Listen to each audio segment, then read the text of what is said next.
back to Ava'S Flava. I'm Ava, and on today's episode, I'm going to show you guys how to make a yummy, delicious meatloaf. Alright, and you guys might be like the little boy off A Christmas Story and say, meatloaf, double beatloaf, I hate meatloaf. Or you might feel like you do anything for love, but you won't eat meatloaf. Get it? Remember that song from Meatloaf?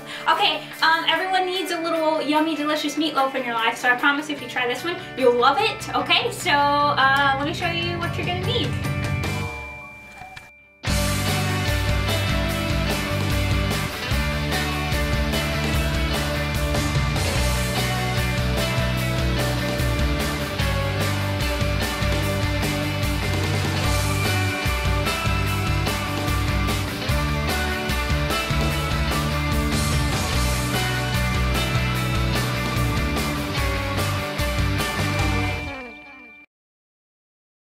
Okay, so first what you're going to need is a pound of ground chuck and a pound of ground pork, 2 large eggs, a cup of Parmesan cheese, some grated onion, a 1/4 cup parsley, 2 slices sandwich bread, a 1/2 cup of milk.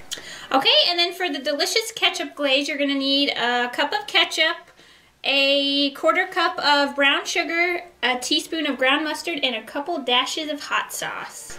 Alright, so first what you're going to do for this delicious meatloaf is you're going to take your bread and just rip it in small pieces, and then we are going to pour the milk over it and set it to the side and just let the bread soak up the milk, and this is what's going to keep the meatloaf nice and moist, okay? And then so after I do this, I'm going to show you guys how to prep the meatloaf mixture. Okay, so the milk is in and it's going to get nice, and the bread's going to get nice and soaked in the milk, so I'm just going to set that aside and we're going to work on our meat mixture. Oh, make sure your oven is preheated to 350, okay? So first what you're going to do is add some salt. I'm going to add about maybe a 1/4 teaspoon or so. You don't have to add too much because the Parmesan cheese has quite a bit, and some pepper. Okay, to your liking. And then I'm going to add in my 2 eggs that I beat. Okay, and then our Parmesan cheese and our grated onion, which is, here's a notorious TIP, so you don't get like chunks of onion in here. Grate it on the large holes of a box grater. And also Chubbo might not know that I snuck onions in here. Okay, and then our parsley, and our bread is nice and soaked up, so we're going to add that in here also, and we are just going to mix this around until everything is combined. Let me take off my ring for this. Just get in there and start mixing it up.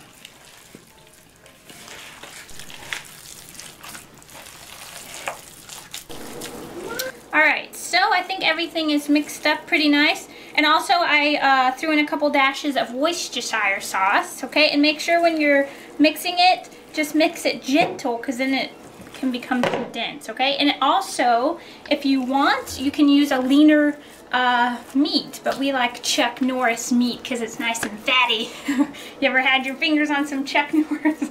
That sounds bad. Okay, so I'm just putting it here on a roasting pan, so that way all the fat drains to the bottom. So if you have a roasting pan, this is perfect, or if you have some kind of elevated, like a cooling rack on a cookie sheet would work, okay? So I'm just going to form this into a log and set this aside, and we're going to slap together the sauce. Okay, I got my meatloaf shaped like a little log here, and now for the delicious, sweet, little bit of spicy glaze on top, we're going to do our mustard. We're going to mix this all together. Our ground mustard and our brown sugar. Okay. And then a couple dashes of hot sauce. You can decide, oh whoops. You can decide how spicy you like it. Okay, so we're just going to mix this all together till it's nice and mixed in, and we're just going to pour a little bit over the top of our meatloaf. Okay, so go ahead and spoon just a little bit over the top, and then we're going to, of course, reserve the rest for later. And we're just going to brush this on and then throw this in our 350-degree oven for about an hour.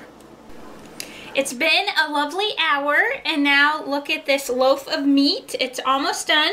Oh, and I realized earlier that I had told you guys when I was mixing the meat, like a quarter teaspoon of salt. It was actually like a teaspoon of salt. Whoops.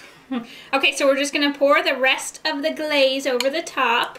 And if you want, you can reserve some of it to serve with the meatloaf later, to pour a little extra on top. Okay, so we're just going to pour the rest of this on top, and I'm going to put it under the broiler for about 5 minutes. But if you don't want to do that, you can just let it continue to bake for about another 10 to 15 minutes. Okay, so I'm going to put this back in the oven under the broiler for about 5 or so minutes. All right, here it is. You just want to cook it till the internal temp is like 160, 165. And this is what and also let it rest for about 5 or 10 minutes so all the juices redistribute back in the meat. I'm going to take a bite of this deliciousness. This is what I call a home run plus a touchdown, all right? Here we go. It's probably a little hot. I promise if you hated meatloaf before, you'll love it if you try this. It's so stinking delicious. I hope you guys like this episode and try it. And subscribe to me and check out my Ava'S Flava Facebook page and like it and make meatloaf for dinner tonight. Oh, serve this with some mashed potatoes. Perfect, okay? All right, I'll see you guys next time. Bye.